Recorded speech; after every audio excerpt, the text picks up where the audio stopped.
You're standing in a Costco parking lot on a Saturday afternoon somewhere outside Phoenix, Arizona.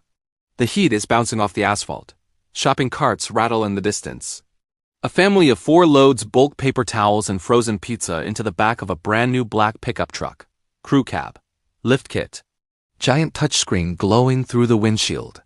Temporary tags still taped to the back. The driver steps out wearing steel toe boots and a faded polo shirt from an HVAC company. He looks tired. Not broke, not irresponsible. Just tired. He grabs a case of bottled water from the cart while his wife checks her banking app for the 3rd time that day without realizing she's doing it. And the strange part is this: that truck costs more than his parents paid for their first house. Not adjusted for inflation, literally more. But here's the part nobody says out loud anymore. The truck isn't owned by rich people. It's owned by normal people trying very hard to look financially stable in an economy that quietly stopped making sense years ago. And somehow, this became normal. My name is Theo, and I spend way too much time thinking about why modern American life feels expensive, even for people doing everything right. And today, we're talking about who can actually afford a $50,000 truck in 2026. Not who gets approved by the dealership. Not who signs the paperwork. Who can actually afford it without slowly destroying the rest of their financial life in the background. If you're someone who's working hard, making decent money, but still wondering why it feels like you're running uphill financially, hit like and subscribe if this video speaks to you. Because this conversation is bigger than trucks. It's about the modern middle class, and the math is getting ugly. A few decades ago, pickup trucks were work vehicles. They were basic: manual windows, vinyl seats, one cab, one purpose. Construction workers drove them because they needed them. Now, a pickup truck has become something else entirely. It's a luxury product disguised as a necessity. In 2026, the average price of a new full-size truck is hovering around $50,000 to $60,000. Some trim levels push 80, 90, even 6 figures. And yet you still see them everywhere. School pickup lines, suburban driveways, apartment complexes, Starbucks drive-thrus. Which creates this strange illusion that everybody must be doing okay. But they're not. Because seeing people buy expensive things is not proof they can afford them. It's proof they can qualify for monthly payments. That's the trap. Most people don't buy vehicles anymore, they buy payments. And those are 2 completely different things. A dealership doesn't ask, can this person comfortably build wealth while owning this truck? They ask, can we stretch this payment across 72 or 84 months until it barely feels survivable? That's a completely different question. And modern America became very good at hiding unaffordability behind monthly financing. A $54,000 truck sounds impossible. But suddenly it becomes only $842 a month. And psychologically, that changes everything. Because humans don't naturally think in total cost. We think in monthly survival. Can I survive this payment? Can I squeeze this into the budget? Can I make it to next Friday? And this is where the math quietly starts eating people alive. Because the truck payment never exists alone. It sits next to rent that doubled. Groceries that feel 20% more expensive every month. Childcare, insurance, student loans, streaming subscriptions, credit card balances, medical bills. And somewhere in the middle of all this, people are still trying to look like they're succeeding. That part matters more than most people admit. Because trucks in America aren't just transportation, they're identity. A truck says something: reliable, hardworking, masculine, successful, independent, even if none of those things are financially true anymore. Now, here's the part nobody tells you. A lot of people buying expensive trucks aren't trying to impress strangers. They're trying to calm their own anxiety. Because owning something expensive creates a temporary feeling that your life is stable, like you're progressing, like you made it. Even when your checking account says otherwise. And advertisers understand this perfectly. Watch a truck commercial carefully sometime. Nobody's sitting in traffic heading to a warehouse shift. No, it's always mountains, open roads, campfires, freedom. The truck isn't being sold as a vehicle. It's being sold as emotional escape. And in a country where millions of people feel financially trapped, that emotional escape becomes incredibly powerful, especially for the middle class. Because middle-class Americans today exist in this weird psychological space where they technically earn too much to feel poor, but not enough to feel secure. So they finance the feeling of security instead. And this is where everything changes. Let's talk about a family. Not a fantasy family, a real American family, Miguel and Ashley. Miguel is 38 and works for a commercial HVAC company outside Dallas. Ashley is a medical receptionist.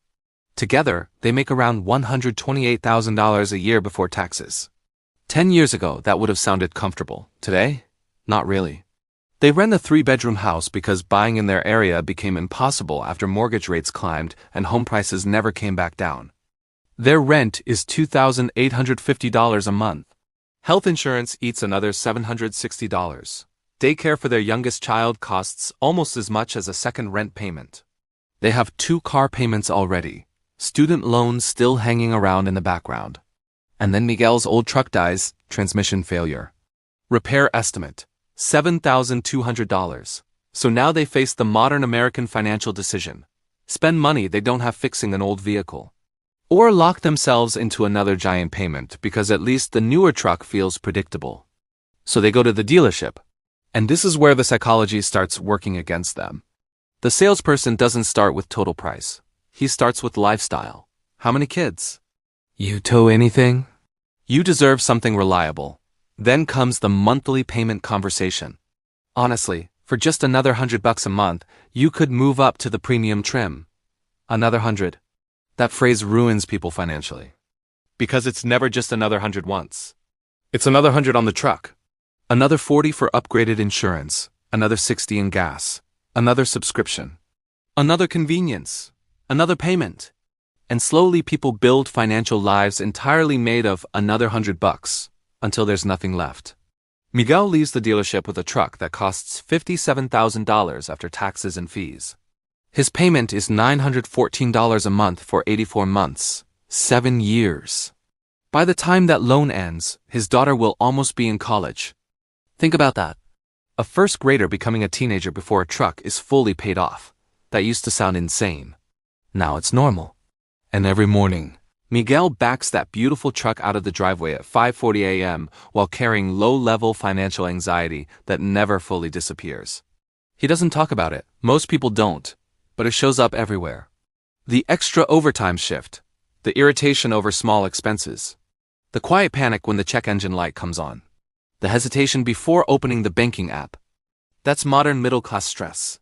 It's not dramatic collapse, it's permanent financial tension. And this is where the math gets ugly. Let's break this down simply. Miguel's truck payment, insurance difference, and extra fuel costs add up to roughly $1,250 a month. That's $15,000 a year. Now imagine investing that instead. $15,000 annually, invested over 20 years at average market returns, becomes somewhere around $700,000. Not because of magic, because of time. That's the part people underestimate. Every major payment in your life is quietly stealing future freedom. Not just money, freedom. The ability to retire earlier. The ability to survive layoffs. The ability to say no to toxic jobs. The ability to breathe. Most people never do this math. Because if they did, modern consumer culture would suddenly look terrifying. Now obviously, some people genuinely need trucks. Contractors, farmers, construction crews. People towing equipment every day. But that's not who most of these trucks are being sold to anymore. They're increasingly being sold to office workers, commuters, and suburban families carrying invisible financial pressure. And here's the strange irony. The more economically insecure people feel, the more likely they are to finance symbols of stability. That's why luxury spending often rises during periods of anxiety. People don't just buy products. They buy emotional reassurance. And America became unbelievably efficient at monetizing insecurity. Now here's the deeper problem nobody talks about. It's not really about trucks, it's about time. Because somewhere along the way, Americans started financing entire decades of their future just to maintain the appearance of a stable present. 7-year auto loans, 30-year mortgages, buy now, pay later. Monthly everything. The future became a payment plan. And eventually you wake up 45 years old wondering why life feels so heavy despite earning more money than your parents ever did. Because income alone doesn't create freedom anymore. Margin does. The space between what you earn and what you owe. And for millions of people, that space disappeared. Quietly. One payment at a time. Meanwhile, social media keeps making everything worse. You scroll through Instagram and everybody seems successful. New trucks, new kitchens, vacation photos. Backyard smokers. Perfect garages. Nobody posts the refinancing paperwork. Nobody posts the anxiety. Nobody posts themselves lying awake calculating how many missed paychecks would destroy everything. But it's there, everywhere. That's why so many Americans feel exhausted right now. Not physically, financially, emotionally, existentially. Because the modern middle class has become trapped in a performance. You have to look okay even when you're barely holding things together. And the scary part? A lot of people don't realize how fragile their finances actually are until one small thing breaks. A layoff, a medical bill, a transmission failure, a divorce. And suddenly, the entire structure collapses because it was built on debt-supported appearances instead of actual margin. The truck wasn't the problem, the math was. And this is where the conversation gets uncomfortable. Because deep down, many people already know this. They feel it. That strange guilt after buying something expensive. That tiny moment of panic after signing financing papers. That voice in your head asking, did I just buy freedom or delay it? But nobody wants to say it out loud because consumer culture depends on silence. If everyone started openly questioning these purchases, entire industries would panic. Now, does this mean nobody should buy nice things? Of course not, that's not the point. The point is understanding the real cost. Not just financially, emotionally, mentally, in terms of years of your life exchanged for payments. Because eventually you realize something important. Most people are not chasing luxury, they're chasing relief. Relief from stress. Relief from insecurity, relief from feeling left behind. And companies know that. That's why modern advertising rarely sells products anymore. It sells identity, belonging, status, control, hope. But objects can't permanently solve emotional instability. They can only distract from it temporarily. And eventually the payment still arrives every month, right on time. Even when life doesn't. So who can actually afford a $50,000 truck in 2026? Honestly, far fewer people than it appears. Some can. Most probably can't. At least not without sacrificing future freedom they haven't calculated yet. But here's the final truth nobody likes hearing. The most financially dangerous thing in modern America isn't being poor. It's looking middle class while slowly going broke in private. Because from the outside, everything still looks normal. The driveway looks normal. The truck looks normal. The neighborhood looks normal. But underneath all of it, millions of people are quietly drowning in payments they were told were reasonable. And maybe the strangest part of all is that many of them won't fully realize the cost until years later. When the truck is old, the debt remains. And the time they traded for it is gone forever. Thank you so much for watching this video, and don't forget to subscribe to see the latest videos. I wish you success.